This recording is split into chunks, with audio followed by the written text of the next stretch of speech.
Okay लीजिए man CA final audit मई 25 के बच्चों से मैं बात कर रहा हूँ।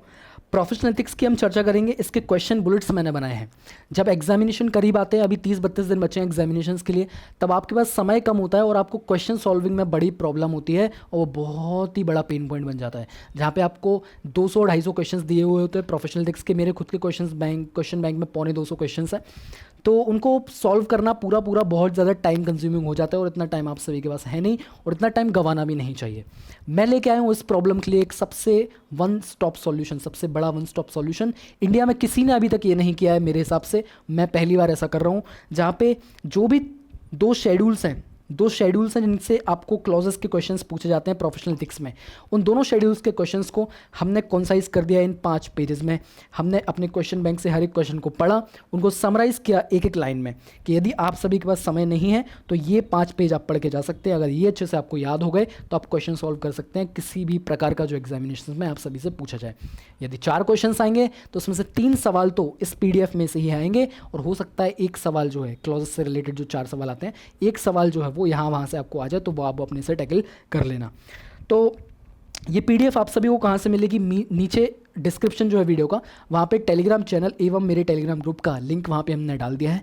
वहाँ पे जाएं, वहाँ पे जाके आपको PDF मिल जाएगी ढूंढने पर। अगर कुछ मैसेजेस उस PDF के बाद आ गए होंगे तो थोड़ा आपको ढूंढना पड़ेगा, बट मिल जाएगा आपको वहाँ पे। ये वाला PDF हम अपलोड कर देंगे, जाइए वहाँ से डाउनलोड कीजिए और उसके बाद वीडियो पे वापस आइए और उस वीडियो को देखिए। हम सारी चीज़ें यहाँ पे डिस्कस करने वाले हैं। कम से कम 200 क्वेश्चन हमने यहाँ पे कवर किए हैं इस PDF में। चलिए सबसे पहला पॉइंट हम देख लेते हैं। एम्पेनलमेंट फॉर्म, कोई पैनल है, कोई पैनल है, उस पैनल पे जाने के लिए हमें कुछ एक फॉर्म भरना है। तो वो फॉर्म हम भर रहे थे, उसमें कुछ इनकम मांगी थी, इनकम का डिस्क्लोजर मांगा था। तो इन्होंने क्या किया, सीए ने included his derivative trading income, CA in practice ने डेरिवेटिव ट्रेडिंग इनकम क्या कर दी, इंक्लूड कर दी उस XML फाइल में जिसमें जो आप एम्पेनलमेंट फॉर्म के साथ आपको लगानी थी। तो उसमें उसने इक्विटी डेरिवेटिव्स भी इंक्लूड किए, करेंसी भी किए, कमोडिटी डेरिवेटिव्स भी किए। तो ICAI के एथिकल डिसीजंस जो आए हुए हैं काउंसिल के, उसके हिसाब से इक्विटी डेरिवेटिव्स में डील कर सकते हो, करेंसी डेरिवेटिव में डील कर सकते हो, लेकिन कमोडिटी डेरिवेटिव्स में आप डील नहीं कर सकते। क्लॉज 11 पार्ट 1 शेड्यूल 1 के हिसाब से आप गिल्टी साबित हो जाएंगे प्रोफेशनल मिसकंडक्ट में। स्टॉक ऑडिट की बात आती है, जब स्टॉक ऑडिट करते हैं तब हमको फिजिकल वेरिफिकेशन करना पड़ता है इन्वेंट्री का। उस केस में मैनेजमेंट ने जो फोटोज खींच के भेज दिया हमने स्टॉक के, क्या उसके बेसिस पे आप रिपोर्ट साइन कर सकते हो? जी नहीं कर सकते, हमें खुद से जाके क्या करना पड़ेगा, वेरिफिकेशन करना पड़ेगा। ग्रॉसली नेग्लिजेंट हैं आपने डेलिजेंस के साथ अपना काम नहीं किया, इसकी वजह से शेड्यूल 2 में पार्ट 1 में क्लॉज नंबर 7 के हिसाब से आप प्रोफेशनल मिसकंडक्ट के अंडर गिल्टी माने जाएंगे। तीसरी बात, delegation of authority. CA in practice ने अपने सीए एम्प्लॉय को रूटीन मैटर्स के लिए, क्या बोल रहा हूँ, रूटीन मैटर्स के लिए अपनी कुछ रिस्पॉन्सिबिलिटीज डेलीगेट कर दी। तो रूटीन मैटर्स कुछ दिए हुए हैं क्लॉज नंबर 12 के एक्सेप्शंस में, तो अगर उनमें से कोई एक है जो कि यहाँ पे था तो उस वजह से वो नॉट गिल्टी माना जाएगा clause number 12 part number 1 schedule number 1 के अंतर्गत। सीए इन प्रैक्टिस है, सीए इन प्रैक्टिस डायरेक्टर बन सकता है लेकिन MD WTD नहीं बन सकता, होल टाइम डायरेक्टर या फिर मैनेजिंग डायरेक्टर नहीं बन सकता। लेकिन बन सकता है कब, जब वो body corporate exclusively management consultancy services में इंक्लूडेड हो, एक्सक्लूसिवली उसमें ही काम करते हो मैनेजमेंट कंसल्टेंसी सर्विसेज में, और उसके अलावा अपने प्रैक्टिस को भी कंटिन्यू रख सकते हैं वो चार्टर्ड अकाउंटेंट इन प्रैक्टिस जो कि MD WTD या डायरेक्टर या मैनेजर बने हुए हैं, ऐसे बॉडी कॉर्पोरेट का जो एक्सक्लूसिवली किस में है, मैनेजमेंट कंसल्टेंसी सर्विसेज में। तो clause number 11 part number 1 schedule number 1 के हिसाब से इनको क्या किया जाता है, अलाउड किया जाता है ऐसा करने के लिए। सीए इन प्रैक्टिस हैं, वो साइन कर रहे हैं document without verifying it's genuineness को वेरीफाई नहीं किया लेकिन साइन कर दिया, तो यहाँ पे भी ग्रॉसली नेग्लिजेंट हो गए, डिलिजेंस से काम नहीं किया इन्होंने, तो clause number 7 part 1 schedule number 2 के हिसाब से ये गिल्टी माने जाएंगे। सीए इन सर्विस है, मतलब नौकरी करता है कहीं पे, उसने क्या किया, किसी लॉयर को सजेस्ट किया कि भाई हमारे कंपनी में कुछ लॉयर का काम था, तो हमने रेफर किया कि भाई इस वाले लॉयर को ले लो, और उस बदले में हम उस लॉयर को बोला कि भाई अपनी फीस में से थोड़ा सा हमको भी दे देना जो कंपनी तुमको पे करेगी उसमें से। तो क्या ये अलाउड है? जी नहीं, बिल्कुल भी अलाउड नहीं है। इस वजह से clause number 2 part number 2 schedule number 2 के हिसाब से गिल्टी माने जाएंगे। सीए इन प्रैक्टिस हैं, उनको 2 साल के लिए सस्पेंड किया गया था मेंबरशिप से, मतलब सीए इंस्टीट्यूट ने, इन्होंने कुछ किया होगा तो उस हिसाब से इनको सस्पेंड किया था 2 साल के लिए। क्वेश्चन में कुछ भी फ्रेम होकर आ सकता है, 2 साल के लिए सस्पेंड किया था, लेकिन इन्होंने उस सस्पेंशन पीरियड के दौरान कुछ डेटा कंसल्टेंसी सर्विसेज प्रोवाइड करे और डेटा कंसल्टेंसी से रिलेटेड जो अथॉरिटी होती हैं, लीगल अथॉरिटीज़, उनके सामने जाके रिप्रेजेंटेशन भी दिया कुछ प्राइवेट पार्टीज़ के लिए। तो क्या ये अलाउड है? तो देखिए, data consultancy services CA in practice को एक्सक्लूसिवली ऐसे नहीं मिलते कि जब आप सी इन प्रैक्टिस हैं तभी आप ये सर्विसेज प्रोवाइड कर सकते हैं, उसके अलावा भी कर सकता है वो सर्विसेज प्रोवाइडेड, कोई भी तरीके से रिजर्व्ड नहीं है वो सी के लिए। इसकी वजह से नॉट गिल्टी माना जाएगा सेक्शन 6 के अंतर्गत। सी इन प्रैक्टिस है, उसको एज अ ऑडिटर अपॉइंट किया, किसकी जगह पे? एक रिजाइंड ऑडिटर की जगह पे जिसने रिजाइन किया था। तो clause number 8 part number 1 schedule number 1 क्या बोलता है कि प्रीवियस ऑडिटर से आपको क्या करना पड़ेगा? कम्युनिकेशन करना पड़ेगा। लेकिन इसने क्या किया? कम्युनिकेशन भी नहीं किया। और क्लॉज नंबर 9 क्या बोलता है कि 139 140 से आपको कंप्लायंस भी चेक करना पड़ेगा, इंश्योर करना पड़ेगा कंप्लाइड किया है या नहीं किया है। तो वो कंप्लायंस भी चेक नहीं किया before signing the engagement letter, hence guilty under clause number 8 and 9 of part number 1 schedule number 1। इसके अलावा सी इन प्रैक्टिस है, वो टेंडर्स को रिप्लाई कर रहा है। कैसे टेंडर्स को? जो कि एक्सक्लूसिवली सीएस के लिए ही बने हुए हैं, अटेस्ट फंक्शंस के लिए ही बने हुए हैं। Responding to tenders exclusively reserve for services provided CS, जहाँ पे मैक्सिमम फीस दी हुई है। लेकिन क्लॉज नंबर 6 क्या बोलता है? जहाँ पे मिनिमम फीस दी हुई हो वहाँ पे आप कर सकते हैं, लेकिन मैक्सिमम में आप रिस्पॉन्ड नहीं कर सकते, hence guilty under clause number 6 part number 1 schedule number 1। इसके अलावा सी इन प्रैक्टिस है, सी इन प्रैक्टिस प्राइवेट कोचिंग देता है, उस कोचिंग की एडवर्टीजमेंट कर रहा है, उस केस में वो क्या हो जाएगा? इनडायरेक्ट सॉलिसिटेशन माना जाएगा, and hence he would be held professionally guilty for professional misconduct under clause number 6 part number 1 schedule number 1। C in practice है, वो कुछ बुक्स बनाता है, worked on the books provided by client, worked on the books provided by client, books of accounts client के जो हो उस books of accounts पे काम करता है, नेसेसरी स्किल और ड्यू डिलिजेंस के अलावा के साथ साथ। टैक्स अथॉरिटी ने बोला कि जो 2 बुक्स ऑफ अकाउंट्स हैं, उनको पता चला कि जो क्लाइंट है वो actually 2 books of account maintain करता है, एक जो ऑडिटर को दिया गया, टैक्स अथॉरिटी को फाइल किया गया, और एक दूसरा एक्चुअल वाला बुक्स ऑफ अकाउंट है। तो जो हमको सबमिट किया गया वो गलत है, इस वजह से वो बोल रहे हैं कि भाई सीए को जेल में डाल दो, सीए को मिसकंडक्ट में डालो, ऐसा वो बोल रहे हैं। तो क्या यहाँ पे सीए मिसकंडक्ट में आएगा? जी नहीं आएगा। उसका रिस्पॉन्सिबिलिटी बुक्स बनाने नहीं होते, बुक्स जो मिलते हैं मैनेजमेंट से उस पर काम करना होता है। He do not have the responsibility to prepare the books, hence not guilty. CA in practice, उसने इन्वेस्टमेंट था, बैलेंस शीट में इन्वेस्टमेंट दिख रहा था 1 करोड़ का, मैनेजमेंट ने रिप्रेजेंटेशन देके बोल दिया कि हाँ भाई 1 करोड़ का इन्वेस्टमेंट पड़ा हुआ है, लेकिन इन्होंने कोई भी प्रकार का काम नहीं किया इन्वेस्टमेंट की एग्जिस्टेंस पे, hence he is what? Grossly negligent माना जाएगा। इसकी वजह से क्लॉज नंबर 7 के अंदर तो है ही शेड्यूल 2 के क्लॉज नंबर 8, क्योंकि without examination, clause number 2 same बात, विदाउट ऑब्टेनिंग सफिशिएंट एविडेंस या सफिशिएंट इन्फॉर्मेशन साइन कर देना, सर्टिफिकेट रिपोर्ट इशू कर देना, तो गिल्टी माना जाएगा। सीए इन प्रैक्टिस, वो इक्विटी रिसर्च एडवाइजर की तरह एक्ट करता है, but he can not publish retail report. आप इक्विटी रिसर्च एडवाइजर के तौर पे काम कर सकते हैं, लेकिन आप रिटेल रिपोर्ट पब्लिश नहीं कर सकते, ऐसा काउंसिल गाइडलाइंस बोलता है। CA in practice, AGM decided he shall not be reappointed as an auditor, AGM में डिसाइड हुआ कि भाई उसको ऑडिटर के तौर पे अपॉइंट नहीं किया जाएगा। तो कंपनी क्या बोलता है कि भाई ऐसा हक रहता है ऑडिटर को अपना रिप्रेजेंटेशन रखने का, किसके सामने? मेंबर्स के सामने रखने का, इनकेस ही इज रिमूव्ड। लेकिन क्लॉज 6 ऐसा भी बोलता है कि भाई वो जो रिप्रेजेंटेशन है it should not be dealt with in such a way that it would amount to indirect solicitation और पब्लिसिटी, मतलब जो पब्लिसिटी रिक्वायर्ड नहीं है वैसी अननेसेसरी पब्लिसिटी गेन तो नहीं कर रहा, वही चीज़ इन्होंने यहाँ पे कर दी थी। Auditor submitted representation for solution mentioning he contributed in improving the controls, hence he would be guilty, clause number 6 part number 1 schedule number 1। C in practice does not maintain books of account, books of account maintain करनी चाहिए, cash book और ledger वगैरह maintain करना चाहिए, वो उन्होंने maintain नहीं किया, अपने फ़ोन के नोट्स ऐप पर ही बुक्स ऑफ अकाउंट्स जैसे फीस वगैरह कुछ मेंटेन करता है। ही would be held guilty for professional misconduct. इसके अलावा CA who is not in practice issued consumption certificate, raw material का कंजम्पशन सर्टिफिकेट लगना था, बैंक ने मांगा था किसी क्लाइंट से। अब वो क्लाइंट हमारे पास आया, हमसे बोला कि भाई आप कंजम्पशन सर्टिफिकेट इशू कर दो, लेकिन हम तो प्रैक्टिस में थे ही नहीं, हमने बाद में जाके कभी अप्लाई किया सर्टिफिकेट प्रैक्टिस के लिए, hence we would be considered as guilty under clause number 1 part number 2 schedule number 2। CA in practice can take an appear in any examination as per regulation 190A, he would not be considered as guilty under clause number 11। कोई भी प्रकार के examination में जाके वो बैठ सकता है, पढ़ाई कर सकता है, ऐसा अलाउड है 190A के तहत। CA in practice, his registered valuer for valuation of securities or financial asset is allowed. Valuation of plant and machinery not covered under management consultancy service. Management consultancy services के तौर पे आप financial asset securities का valuation कर सकते हैं, लेकिन आप प्लांट एंड मशीनरी का नहीं कर सकते, it is not allowed, and he would be guilty for the purpose of valuation of plant and machinery. Registration of CA form on GEM portal. GEM portal government का एक portal है जहाँ पे वो टेंडर वगैरह डालते रहते हैं, तो GEM पोर्टल के थ्रू अगर आप कोई भी प्रकार के टेंडर का रिस्पॉन्ड करते हैं, it would not be amount to empanelment or listing on aggregator platform, hence not guilty. CN practice can deal in derivatives, equity and currency, but not in commodity, अपने पर्सनल कैपेसिटी में equity currency में deal कर सकता है, ऐसा मैंने पहले भी आपको बता रखा है। C in practice certificate issue करता है पीरियडिकल्स पे, कुछ पीरियडिकल्स पब्लिश होते हैं, उस पर कुछ फिगर्स वगैरह जाने होते हैं, उन फिगर्स को विदाउट चेक करे हुए ही क्या कर देता है, सर्टिफिकेट इशू कर देता है without verifying the most elementary detail. Hence guilty under what, guilty under clause number clause number 8 part number 1 schedule number 2, जहाँ पे विदाउट एग्जामिनेशन आपने रिपोर्ट सर्टिफिकेट इशू कर दिया। The council has also laid down that action such as misappropriation by an office bearer of register regional council of the institute of large amount and utilization thereof for his personal use would amount to other misconduct. ICI से ही आप क्या कर रहे हो, चोरी कर रहे हो, तो उस केस में part number 4 schedule number 1 part number 3 schedule number 2 के अंतर्गत आपको अदर मिसकंडक्ट के लिए डाला जाएगा।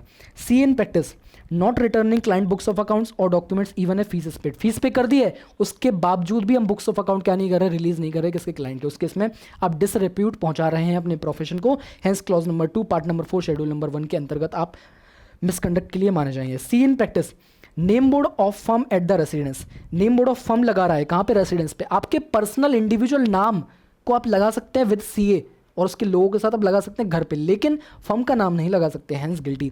सी in practice acted as special executive magistrate, it is allowed under 198, hence not guilty as per clause number 11।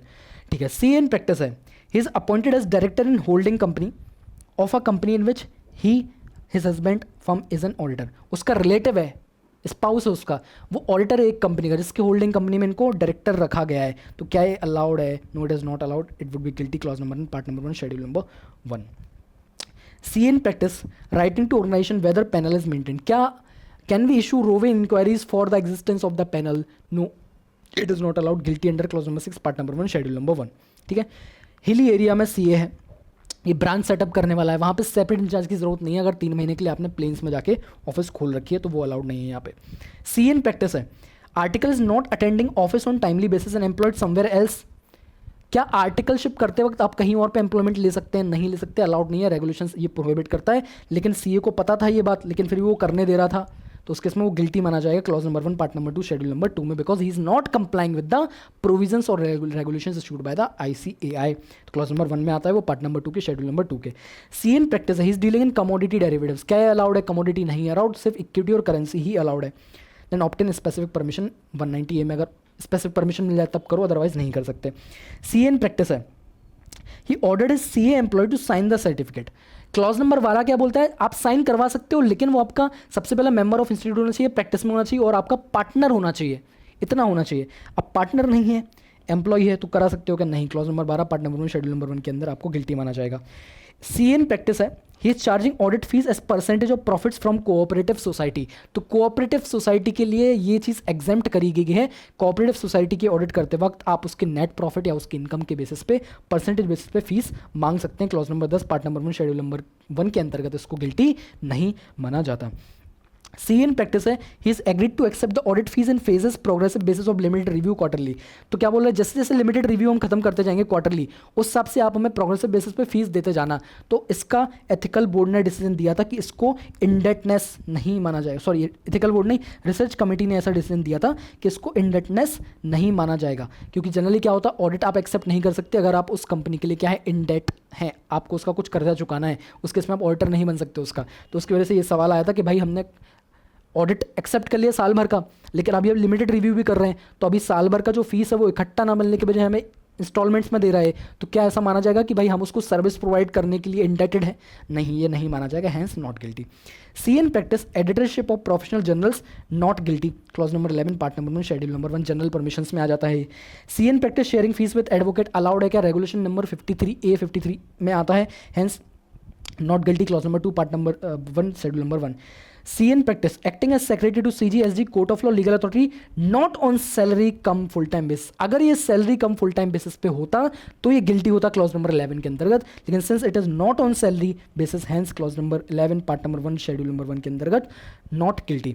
C in practice है, tax case representation कर रहा है नॉन ऑडिट क्लाइंट के लिए, परसेंटेज बेसिस पे चार्ज कर रहा है, 192 के अंतर्गत ये चीज अलाउड है, hence not guilty under clause number 11।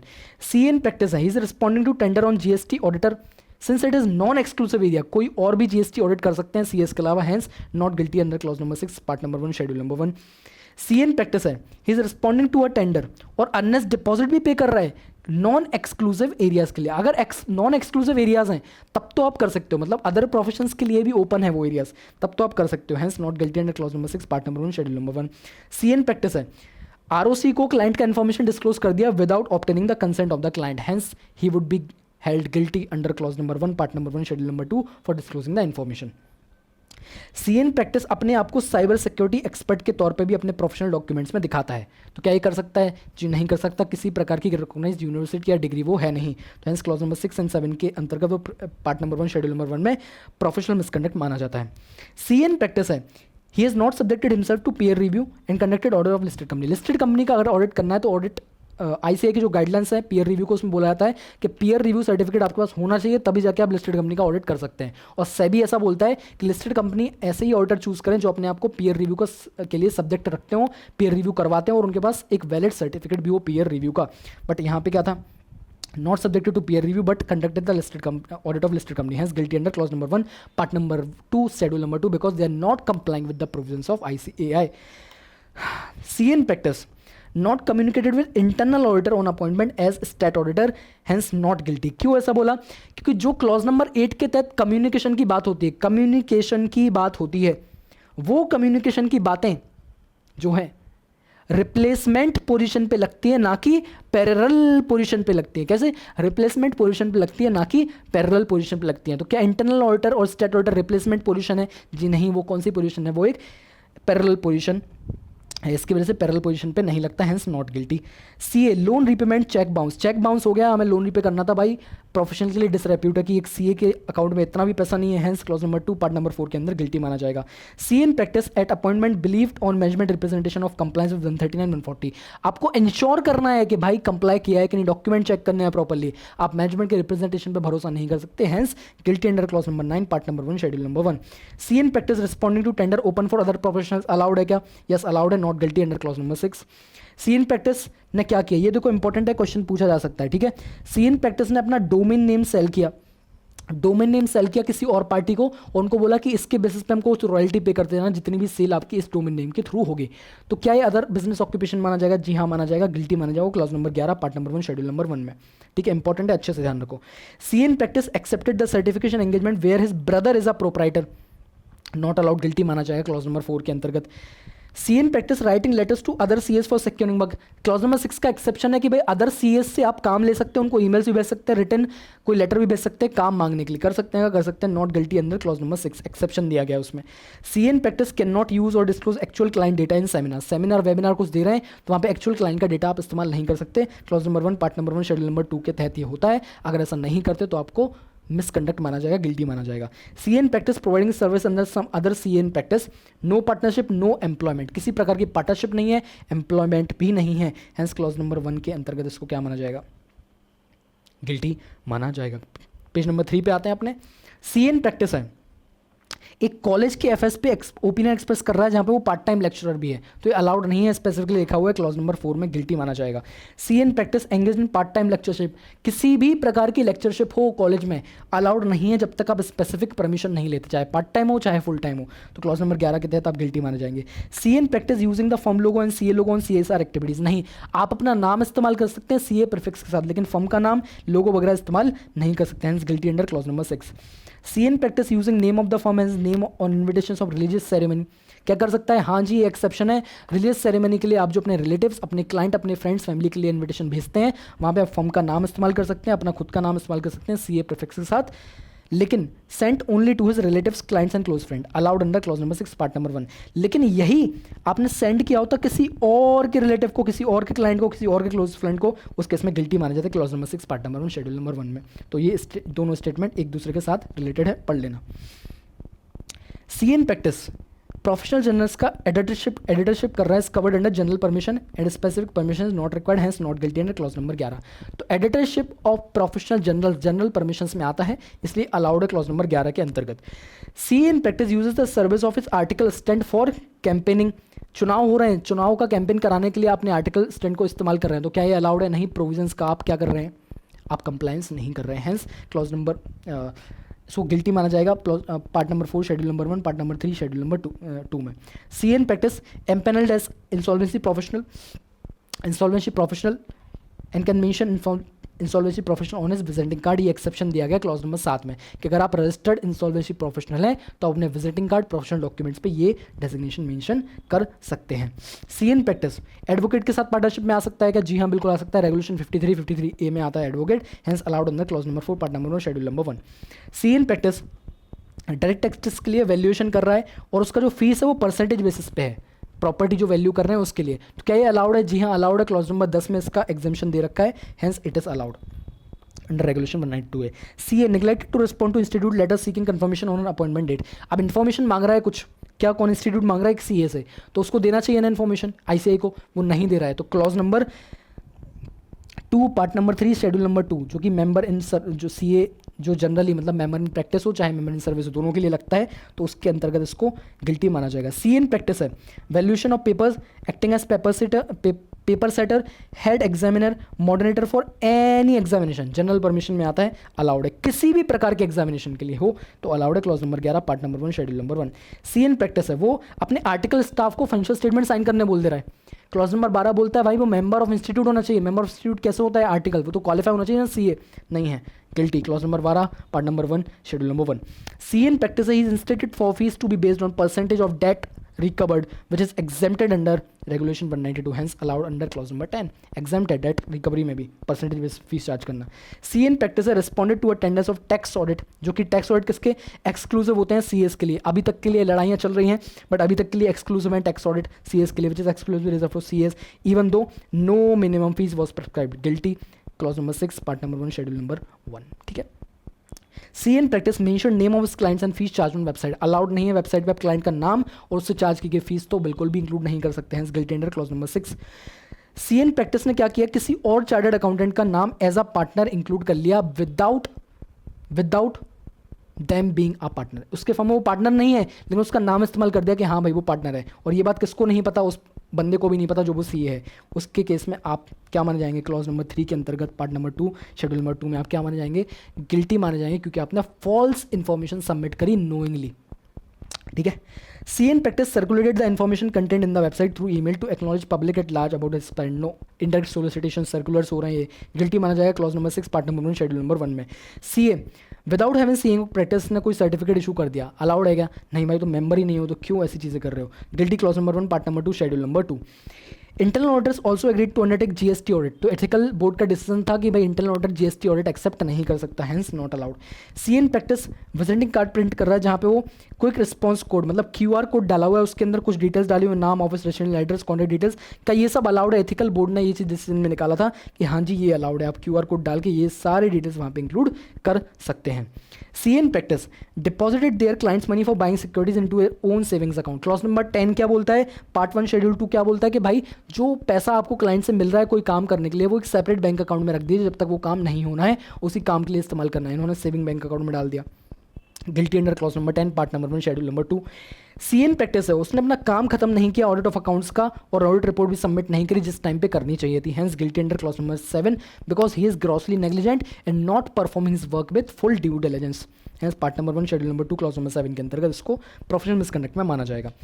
C in practice ने अपने कुछ सर्कुलेशन फिगर्स MIS रिपोर्ट के बेसिस पे सर्टिफाई कर दिए without examining the books of account, hence grossly negligent. Clause number 7 part number 1 schedule number 2 के हिसाब से गिल्टी माना जाएगा इनको। अच्छा, सी इन प्रैक्टिस ने अपने क्लाइंट के बिहाफ पे कुछ अथॉरिटीज़ को इन्फॉर्मेशन और एक्सप्लेनेशन सबमिट करे which were found to be false and misleading, जो बाद में पता चलता है उन अथॉरिटीज़ को कि ये फॉल्स एंड मिसलीडिंग है, तो क्या यहाँ पे गिल्टी माना जाएगा सीए को? नहीं, उसकी रिस्पॉन्सिबिलिटी नहीं होती इन्फॉर्मेशन बनाने की, वो इन्फॉर्मेशन बनी बनाई मिली उसको जाके उसने बस अथॉरिटी को सबमिट किया है, because he is representing the client, he is not the client, he is representing the client, hence he is not guilty under clause number 5, 6 of part number 1 schedule number 2, जो किसकी बात करता है? ऐसे disclosure of fact की जो आपको knowingly पता है और मिसस्टेटमेंट की जो आपको नोइंगली पता है। सी in practice company has taken a loan of 10 lakh from EPF not reflected in books of account. अब यहाँ पे मिसस्टेटमेंट है, क्या एफएस में रिफ्लेक्ट ही नहीं किया, लोन ले रखा है जो 10 लाख का, और ऑडिटर को पता था लेकिन उसने क्या कर दिया? इग्नोर कर दिया, hence clause number 5 part number 1 schedule number 2 के अंतर्गत इसको क्या माना जाएगा? गिल्टी माना जाएगा। अच्छा चलिए, C in practice is appointed as concurrent auditor of a bank. अब उसको बैंक का कॉन्करेंट ऑर्डर के तौर पे अपॉइंट किया गया। अब उसने अपना इन्फ्लुएंस इस्तेमाल करके इन्फ्लुएंस इस्तेमाल करके कुछ लोन ले लिया उस बैंक से और उसके बाद उसको रीपे करना भूल गया, तो ये प्रोफेशन को क्या प्रोफेशन का डिसरेप्यूट लाता है, इसलिए clause number 2 part number 4 schedule number 1 के अंतर्गत इसको गिल्टी माना जाएगा। सी इन प्रैक्टिस ने सारे सीएस को, कंट्री में जितने भी सीएस हैं सबको स्पैम ईमेल डाला जहाँ पे उसने बोला कि भाई हमें कुछ काम दे दो। क्या ये अलाउड है? क्लॉज नंबर 6 एग्जाम्प्ट करता है। सीए कम्युनिटी में आप किसी से भी काम मांग सकते हैं, अलाउड है। सी in practice appointed to carry out internal audit, he failed to intimate his appointment to the state auditor. क्या बोला था? पैरेलल पोजीशंस पे नहीं लगता, रिप्लेसमेंट पोजीशन पे लगता है। इंटरनल ऑडिटर और स्टेट ऑडिटर क्या है? पैरेलल पोजीशन है, रिप्लेसमेंट पोजीशन नहीं है, hence not guilty under clause number 8। CA in practice ने जो पैसा क्लाइंट से मिला वो सेविंग बैंक अकाउंट में लिखा, उसको निकाल लिया अपने बर्थडे पे और उसको वापस से डिपॉजिट कर दिया। अलाउड है क्या? नहीं अलाउड है, गिल्टी माना जाएगा clause number 10 part number 1 schedule number 2 में।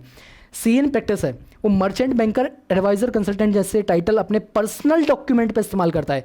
प्रोफेशनल डॉक्यूमेंट पे करिए जो क्लाइंट पब्लिश कर रहा है।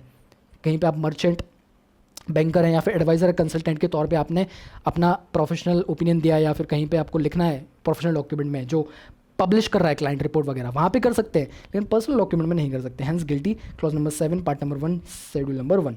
चलिए, एक सीए है वो सर्टिफिकेट ऑफ प्रैक्टिस के लिए अप्लाई कर रहा है। अब उस टाइम उससे कुछ इन्फॉर्मेशन मांगी गई, एंगेजमेंट इन अदर ऑक्यूपेशन और बिजनेस, जिसमें वो अलग से इंक्लूडेड हो, कुछ ऐसा काम अलग से कर रहा हो सीए के अलावा, तो उसके बारे में डिटेल मांगेगी। लेकिन उसने वो डिटेल नहीं दी, लेकिन वो एक्चुअली ऐसे बिजनेस में इन्वॉल्व था। तो क्या ये चीज़ सही है? नहीं, ये गलत है। इसलिए clause number 2 part number 3 schedule number 1 के अंतर्गत इसको क्या माना जाएगा? गिल्टी माना जाएगा, जहाँ पे जो इन्फॉर्मेशन आईसीआई ने मांगी है वो इन्फॉर्मेशन इसने उनको दी नहीं। इसके अलावा C in practice speech deliver कर रहा है, ऑडियंस को बोलता है कि मैं मैनेजमेंट एक्सपर्ट हूँ और मेरी फर्म टैक्सेशन की सर्विस प्रोवाइड करती है और रीजनेबल रेट्स पर प्रोवाइड करती है, तो इनडायरेक्ट सॉलिसिटेशन है। क्लॉज नंबर 6 के हिसाब से इसको गिल्टी माना जाएगा। सी इन प्रैक्टिस है अपने फर्म के 1% प्रॉफिट किसको देता है? आर्टिकल क्लर्क को देता है, उसको हेल्प करने के लिए। अलाउड है क्या? मेंबर ऑफ इंस्टीट्यूट से शेयर कर सकते हो, वो भी पार्टनर हो तब। अलग अलग एक्सेप्शन है उसमें। आर्टिकल तो मेंबर ऑफ इंस्टीट्यूट ही नहीं है, तो उसके इसमें गिल्टी माना जाएगा क्लॉज नंबर 2 पार्ट नंबर में शेड्यूल नंबर 1 में। सीए है, आईसीआई ने काफ़ी सारे रिमाइंडर्स दिए, उसके बाद भी रिप्लाई करना भूल गया उनको सर्विसेज के बारे में, date of leaving of service के बारे में, कि उसने कब फर्म को छोड़ा, किसी फर्म में काम करता था, उस फर्म को कब छोड़ा, उसके डिटेल्स मांगे थे। किसने? आईसीआई ने उसको देना भूल गया मल्टीपल रिमाइंडर्स के बाद भी। तो information called from home, from the ICAI council और एनी ऑफ देयर अथॉरिटी, उसके इसमें गिल्टी माना जाएगा clause number 2 part number 3 schedule number 1 में। अब ये वाली पॉइंट मैंने ऑलरेडी यहाँ ऊपर कवर कर दिया। इसके बाद नीचे आते हैं। सी इन प्रैक्टिस ने अपने असिस्टेंट को बोला जो कि चार्टर्ड अकाउंटेंट है, to sign and issue the stock certificate after due verification on his behalf. Stock certificate sign करने बोल दिया ड्यू वेरिफिकेशन के बाद, तो क्या अलाउड है? No, it is not allowed, guilty माना जाएगा clause number 12 part number 1 schedule number 1 में, क्योंकि वो उसका पार्टनर नहीं है। सी in practice accept appointment as full time lecturer in the college, full time हो चाहे पार्ट टाइम हो, विदाउट स्पेसिफिक परमिशन किया, मतलब आप गिल्टी माने जाएंगे clause number 11 part number 1 schedule number 1 में। सी इन प्रैक्टिस है एज अ लिक्विडेटर एक्ट कर रहा है किसी कंपनी का, charge is professional fees on percentage basis of the realisation of asset. क्या अलाउड है? यस, रेगुलेशन जो है क्लॉज नंबर 10 का वो अलाउड करता है इस चीज़ को as a liquidator percentage basis charge करने पे। सी इन प्रैक्टिस ने सर्टिफिकेट ऑफ पोस्टिंग में प्रीवियस ऑर्डर को कम्युनिकेशन करने के लिए लेटर भेज दिया। अलाउड है क्या? उसमें बोलता है रजिस्टर्ड एक्नॉलेजमेंट ड्यू होना चाहिए, सर्टिफिकेट ऑफ पोस्टिंग को नहीं माना जाता है प्रूफ ऑफ डिलीवरी, इसकी वजह से उसको गिल्टी माना जाएगा clause number 8 part number 1 schedule number 1 में। सी इन प्रैक्टिस ने टैक्स ऑडिट को एक्सेप्ट किया without communicating with the previous order, तो करना पड़ता है क्या? जी हाँ, स्टेट ऑर्डर को टैक्स ऑडिट भी स्टेट ऑडिट माना जाता है, हेंस उसकी वजह से वो प्रीवियस ऑर्डर को कम्युनिकेट करना पड़ेगा, गिल्टी माना जाएगा क्लॉज नंबर 8 में। सी इन प्रैक्टिस है, ये वाली बात मैंने ऑलरेडी आप सभी को बता दी, इंसॉल्वेंसी प्रोफेशनल वाली।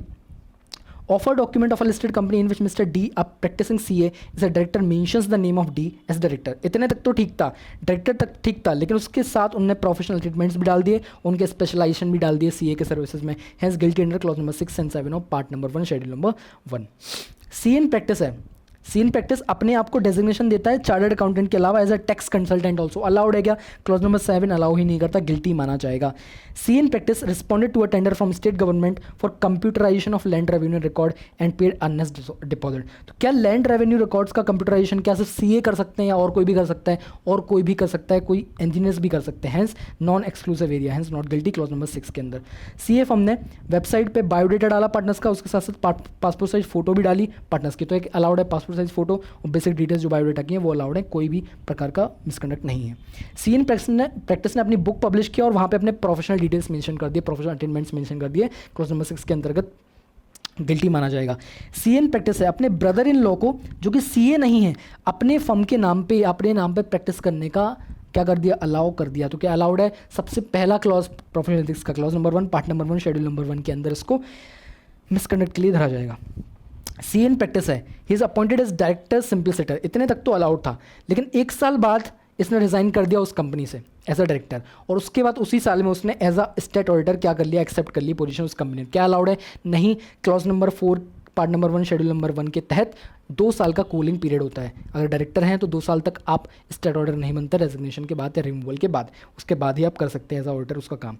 सी in practice share the website address on his all social media post and tag 30 traders. यहीं से आपको पता चलता है कि it is not allowed about easy online stock certification services, hence not allowed, clause number 6 part number 1 schedule number 1 guilty माना जाएगा। सी in practice है, बैंक ने उससे कुछ डिटेल इन्फॉर्मेशन मांगी उसके कुछ क्लाइंट के बारे में, फाइनेंशियल स्टेटमेंट के बारे में, तो उसने वो इन्फॉर्मेशन दे दी विदाउट क्लाइंट कंसेंट। तो क्या ये गिल्टी है? जी हाँ है, clause number 1 part number 1 schedule 2, जहाँ पे डिस्क्लोज नहीं कर सकते आप confidential information. C in practice है, while delivering the speech deliver करते वक्त उसने कुछ तो झोल किया, that he is a management expert, उसका firm service of taxation provide करता है रीजनेबल रेट पे, ऑलरेडी बताया हुआ है आपको। तो उस केस में क्लॉज नंबर 6 कॉलम नंबर 7 के अंदर पार्ट नंबर 1 शेड्यूल नंबर 1 के अंतर्गत इसको क्या माना जाएगा? प्रोफेशनल मिसकंडक्ट के लिए गिल्टी माना जाएगा। सी in practice visiting card use करता है, उसमें अपने आप को चार्टर्ड अकाउंटेंट के साथ साथ कॉस्ट अकाउंटेंट भी बताता है, गिल्टी क्लॉज नंबर 7 के अंदर। सी एन प्रैक्टिस ने न्यूज़पेपर में पब्लिश कर रहा है अपना फोटोग्राफ लगा के, where in he was congratulated on the occasion of opening ceremony of his office, guilty माना जाएगा। इनडायरेक्टली सॉलिसिटेशन कर रहा है अपने क्लाइंट्स के लिए, clause number 6 part number 1 schedule number 1।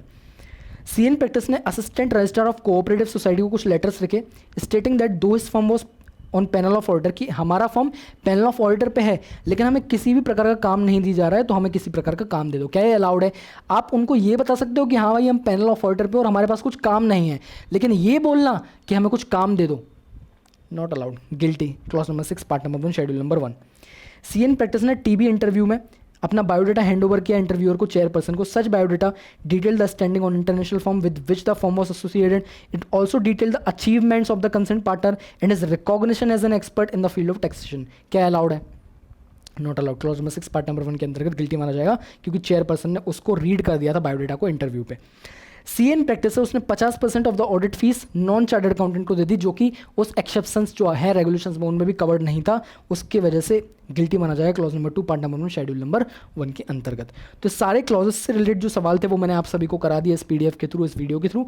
ये पीडीएफ आप डाउनलोड कर सकते हैं मेरे चैनल से, टेलीग्राम चैनल से और टेलीग्राम ग्रुप से, और आप इसको अच्छे से अपने एंड पे भी एक बार पढ़ सकते हैं। तब तक के लिए अगले वीडियो में आप सभी से मिलूंगा। Thank you so much, bye bye.